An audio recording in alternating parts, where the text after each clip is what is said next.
Bom pessoal, eu vou mostrar a vocês agora de uma forma bem resumida como são calculados os indicadores do PEMAP, quais informações a gente precisa e o que é que a gente tem que ficar atento.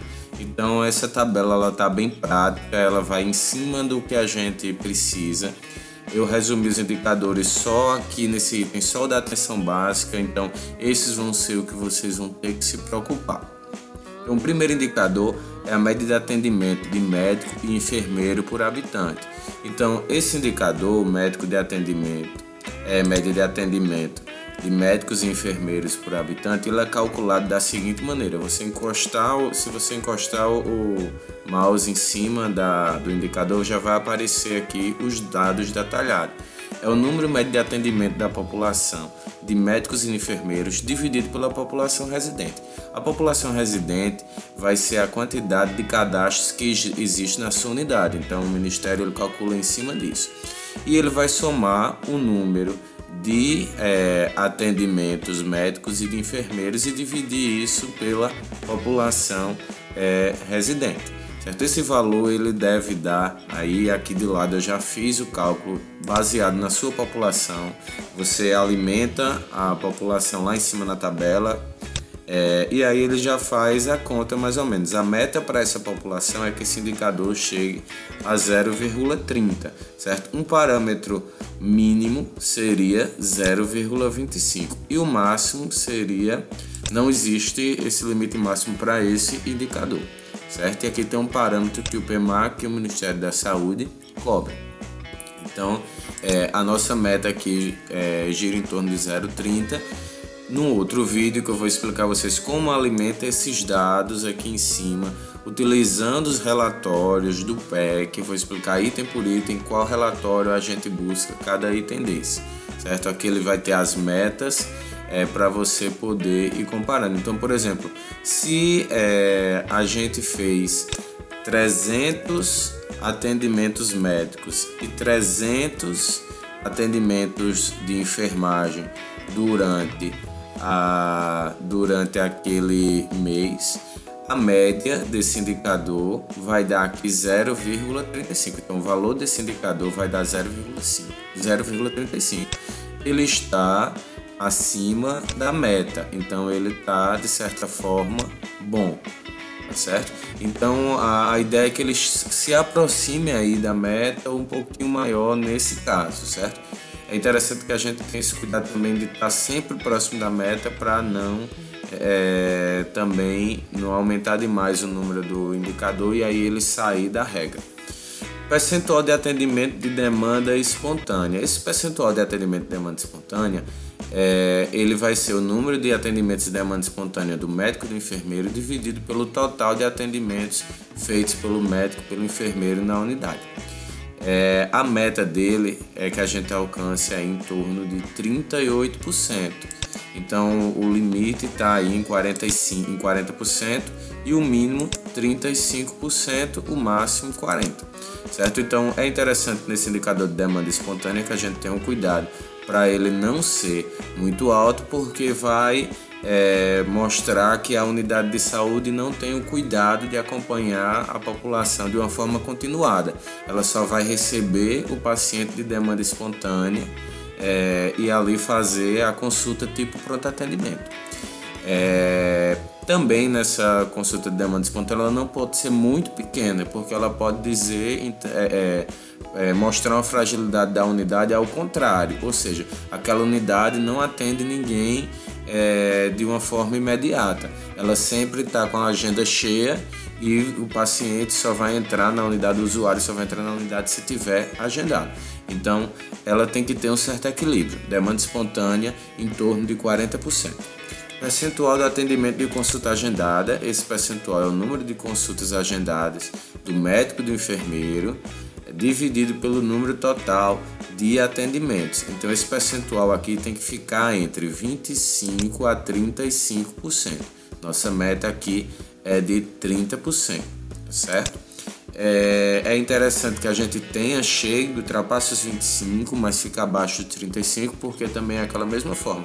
Se eu tenho tudo agendado, uma demanda muito grande só agendada e não de acompanhamento e de visita e de atendimento programático, certo? Eu vou também estar mostrando fragilidade dentro do serviço.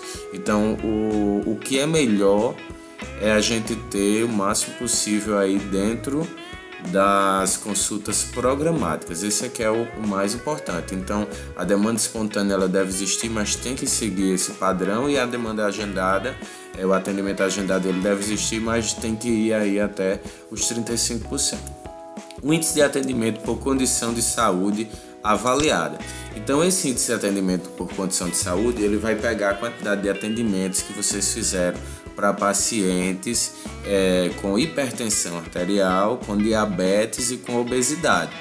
E vai fazer um cálculo, é um pouco mais complexo, mas incluindo nesse cálculo a prevalência da doença, da hipertensão, da diabetes e da obesidade dentro dos municípios. Então, como o Ministério não tem condições de controlar essa prevalência dentro de cada município, a gente vai ter aqui no final a prevalência na Paraíba. Ele vai usar isso. Qual a prevalência de hipertensão na Paraíba? 21,6%, de diabetes 4,5% e de obesos 17,3%.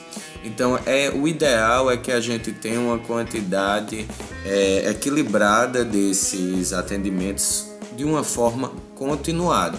Então, nesse exemplo aqui, para a meta, para calcular esse indicador, foi calculado em cima da população de 1.700 e chegou-se a um número que ele já vem calculado na planilha de uma meta de 26 atendimentos para cada grupo desse específico. Então, para você estar dentro da meta do Ministério, é interessante que a gente faça o atendimento desses 3 grupos de uma maneira equilibrada e que a gente tenha eles sempre na nossa agenda do cuidado continuado. Então, às vezes você termina tendo mais, por exemplo, atendimentos de hipertensão. Não tem problema, se a sua realidade lá é uma demanda muito maior de hipertensos, tudo bem.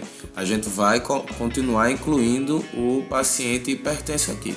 Então, esse é um indicador que não tem limite. Você vai atender a demanda que existe. Porém, existe um limite mínimo que ele identifica que cada microárea, cada área, microárea tem uma quantidade X de pacientes com essas patologias. Então, deveria estar sendo atendido pelo menos esses 26 aqui, nesses 3 agravos, diabetes, hipertensão e obesidade. Razão de coleta de material citopatológico do colo do útero. Então, esse é o mais delicado, a gente tem que ter um certo cuidado para manter ele com produção, porque eles vão estar lá avaliando se teve atendimento citológico durante os indicadores dos 3 meses do PEMAC, setembro, outubro, novembro. E se não tiver, é ruim para a gente zerar esse valor. Então, o ideal aqui, esse índice é calculado dividindo o número dessas consultas, desses procedimentos, pela quantidade de mulheres que existem na área entre uma faixa etária de 25 e 64 anos, e a meta dele, o ideal, é 0,04. Então, calculado para essa população, o número de procedimentos citopatológicos para ela seria no mínimo em torno aqui de meta de 14 citopatológicos mês, e um mínimo de 10 e o máximo aí de 11, para a gente estar bem na fita nos indicadores do PEMAC. Percentual de recém-nascido atendido na primeira semana de vida. Então, esse também é um item que a gente tem que observar, porque muitas vezes em algumas áreas, principalmente naquelas áreas onde a gente tem família que até se recusa a ser atendido pelo PSF, ou então que a própria unidade não teve o cuidado de avaliar esses pacientes. Então, o percentual de recém-nascidos atendidos na primeira semana de vida, é um indicador extremamente importante, porque ele não cruza só a sua produção, ele vai cruzar também dados do CISNAS,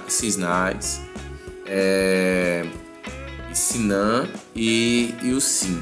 Então, vai ser dado da epidemiologia, ou seja, nasceu uma criança, a epidemiologia vai informar que nasceu.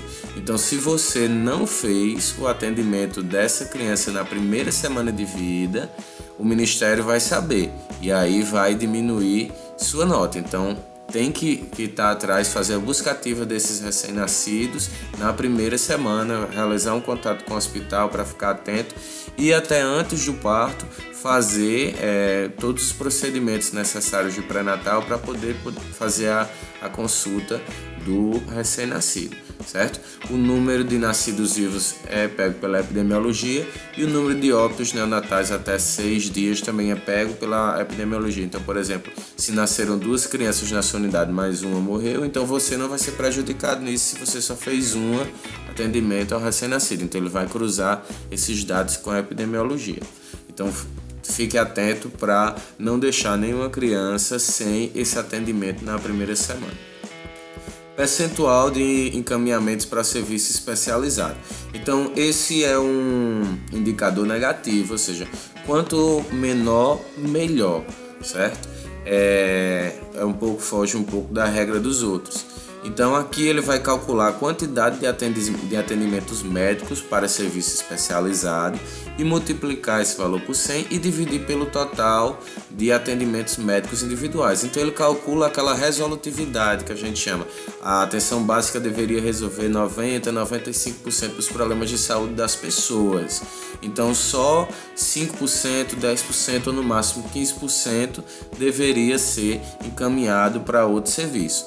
Então, o parâmetro do Ministério ele traz isso como meta para a gente deixar em torno de 5%, pode ser um pouquinho a mais, mas quanto mais resolutivo nosso serviço for, melhor. Nosso serviço hoje ele tem toda uma estrutura para ser resolutivo.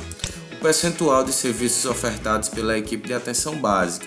Então, esse percentual de serviços ofertados é aquela cartela que a gente tem de serviços, certo? Com toda a lista de procedimentos, serviços que a unidade tem e que oferece à população, e essa cartela de serviços ela deve ser atingida o máximo possível.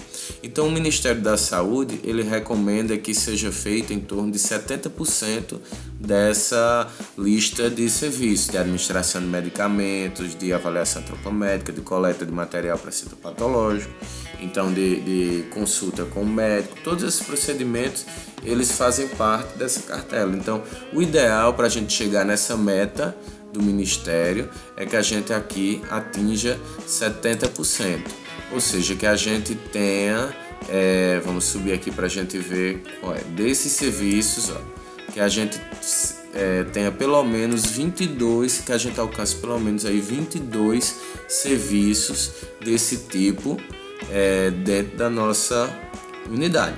Então, esses são os indicadores de uma forma resumida para vocês entenderem um pouco como é que funciona. E aí vocês vão ficar atentos nessa parte superior. Em um outro vídeo a gente vai mostrar como a gente vai fazer o preenchimento dessa planilha e quais os relatórios que a gente vai buscar. Preste atenção nas metas. As metas é mais ou menos onde a gente deveria chegar para ter um indicador bom, com boa avaliação dentro do PEMAC.